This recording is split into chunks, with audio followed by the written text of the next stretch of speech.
अस्सलाम वालेकुम, welcome to my channel दुआ उर्दू वॉइस। वीडियो शुरू होने से पहले दुआ उर्दू वॉइस को सब्सक्राइब करते हैं और बेल नोटिफिकेशन को ऑन करते हैं। सात भाई हमारे पड़ोस में रहते थे, सब इनको भाईजान कहते। जब इनकी शादी हुई और सरैया इनकी दुल्हन बनकर आई तो वो मोहल्ले भर की भाभी मशहूर हो गई।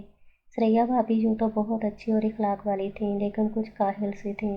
घर के काम काज को एक बड़ा मार्का समझती थी। सात भाई ने एक जुज़ वक्ती मुलाजमा रख दी जो काफ़ी काम निपटा जाती थी। भाभी फिर भी हाय हाय करती कि या अल्लाह, इस घर में काम करते करते मरी जाती हूँ। मेके में अम्मी और बहनें सारा काम करती थी, मैं तो हिलकर पानी भी ना पीती थी। सात भाई नरम और आला ज़रफ़ किस्म के इंसान थे। वो ऑफिस से थके हारे आते तो बीवी की आहुजारी सुन कर अपने काम खुद कर लेते। इस पर यह जुगत भाभी और भी सर चढ़ गई। शादी के 2 साल बाद अल्लाह ताला ने उन्हें यके बाद 2 बच्चों से नवाज दिया। तो बच्चों की परवरिश इनकी मुश्किल तरीन जिम्मेदारी बन गई।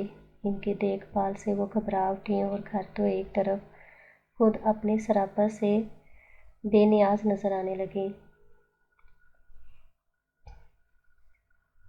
कभी बेटा बीमार तो कभी बेटी को बुखार है। तमाम वक्त इनसे बच्चों के छोटे मोटे काम ही ख़त्म ना हो पाते थे।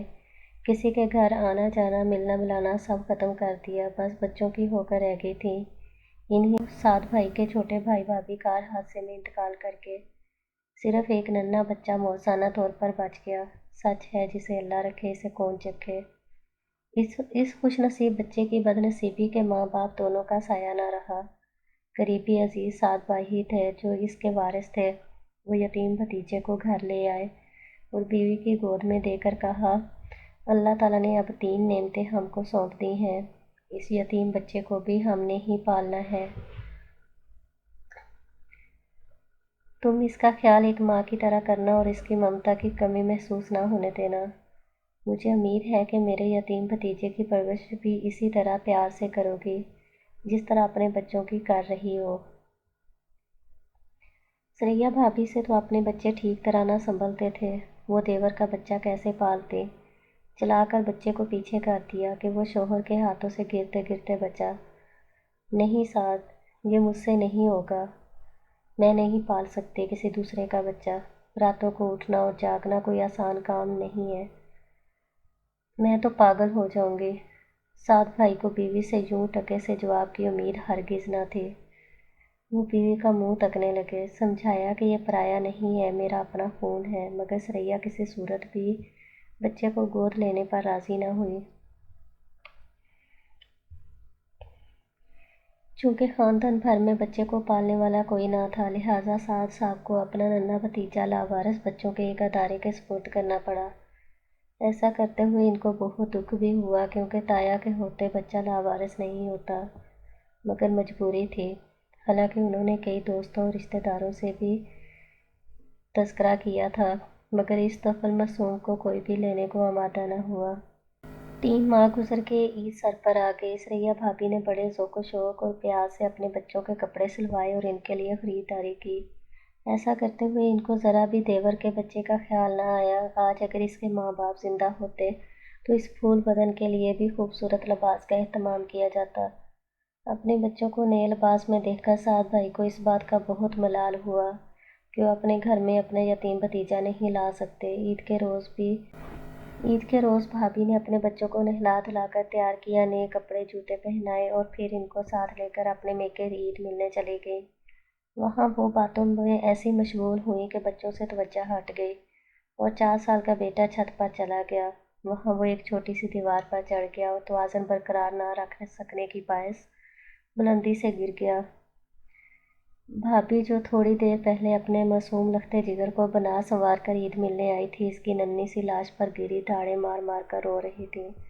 वो खून में लथड़ा हुआ था। बुलंदी से गिरते ही इसकी रूह कब से अंसरी से परवास कर चुकी थी। कई माह तक सरैया भाभी इस सदमे से निढार रही। खाना पीना छूट गया, सूख कर कांटा हो गई। आंखों के गिर स्याह हल्के पड़ गए और रोते रोते आंखों के सोते भी खुश्क हो गए। पास पड़ोस की औरतें दिलजोई को आती, माँ और बहनें इसको मशयत एज़्ज़ती पर सब्र तलकीन करती, मगर ये किसी बुत की मानद खामोश बैठी खलाओं में घूरती रहती थी। وقت کے ساتھ ساتھ زخم مندمل ہونے لگا۔ میاں نے بھی بہت سمجھایا کہ خدا کی یہی مرضی تھی، صبر کرو، اللہ تعالیٰ ان بچوں کا نعم البدل مزید اولاد کی صورت میں دیں گے۔ خدا خدا کر کے صبر آیا تو 2 لقمہ کھانے لگی۔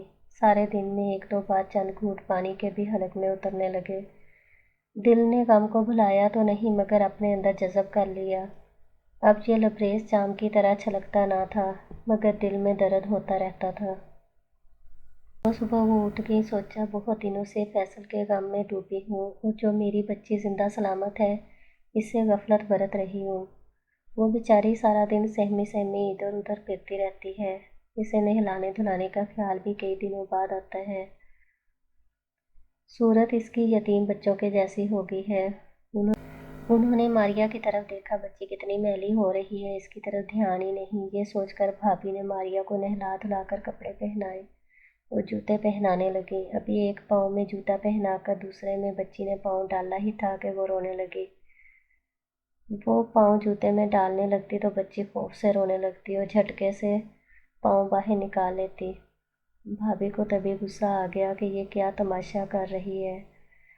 اسے ڈانٹ کر پاؤں پکڑا اور زبردستی گھسیٹ کر جوتا پہنایا اور اسے وہیں چیختا چلاتا چھوڑ کر اس کا ربن اور کنگا لینے کمرے میں چلی گئی۔ جب ماریا کی چیخیں بلند ہو گئی تو وہ باہر بھاگی کہ دیکھو آخر بات کیا ہے جو اتنا بلک کر رو رہی ہے۔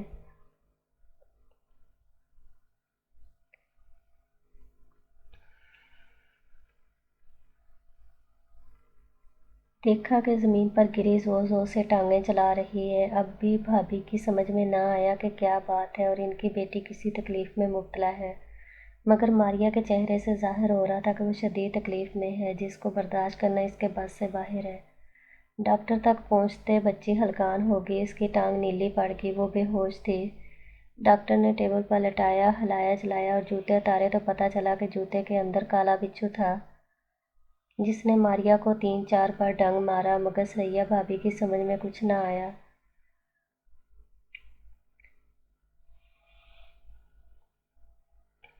ڈاکٹر نے جوتا جھٹکا تو بچھو فرش پر گر گیا۔ یہ انتہائی زہریلا تھا، جس کا زہر ماریا کے بدن میں پھیل چکا تھا۔ وہ جانور نہ ہو سکی۔ یوں بھابھی بیچاری کی ہری بھری گود اجڑ گئی۔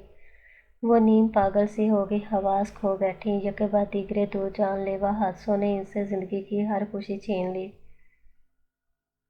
سبھی کہتے تھے اس بیچاری پر یہ اقتدار کیوں کر ٹوٹی، مگر اس سوال کا جواب کس کے پاس تھا؟ اللہ تعالیٰ کی مصلحتیں وہی جانے۔ سعد بھائی نے بیوی کی دل جوئی میں کوئی کسر نہ اٹھا رکھی تھی، مگر وہ اس المیہ کے بعد نارمل نہ ہو سکی۔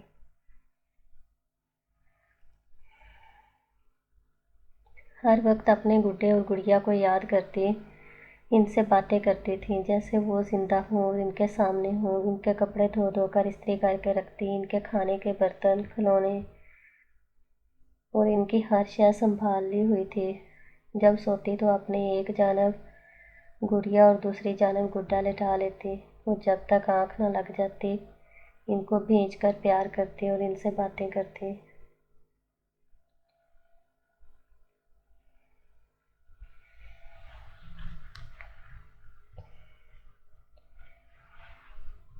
ماہر نفسیات سے بہت علاج کروایا مگر ان کے دل کا زخم ہرا ہی رہا۔ اپنے طور پر ایک روز سعد بھائی یتیم خانے سے اپنا بھتیجا بھی لے کر آئے کہ شاید اس بچے سے دل بہل جائے اور ان کی پیاسی ممتا کو سکون مل جائے، مگر اسے دیکھ کر وہ اور زیادہ رونے چلانے لگی جیسے کسی نے ان کے دل کے زخم کو چھیل دیا ہو۔ ان کو اپنے بچے اور زیادہ شدت سے یاد آنے لگے۔ یہ بد نصیب بچہ ان کے غم کا مداوا نہ بن سکا اور سعد بھائی یہ سوچ کر بچے کو واپس لے گئے کہ کہیں انہیں دورہ پڑ جائے تو اس بچے کو نقصان نہ پہنچا دیں۔ کیا خبر ان کو اب یہ خیال آتا ہو کہ اس بچے کو میں نے دھتکارا تھا، گھر میں نہیں رہنے دیا تھا، تو اسی کارن میرے بچے بھی میرے پاس نہیں ہیں۔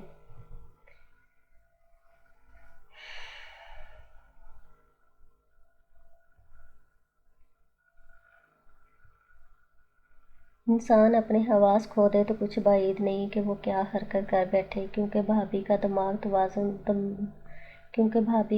توازن تو صحیح رہا نہیں تھا۔ اللہ تعالیٰ اس حادثے کے بعد اولاد دے دیتا تو شاید سنبھل جاتی۔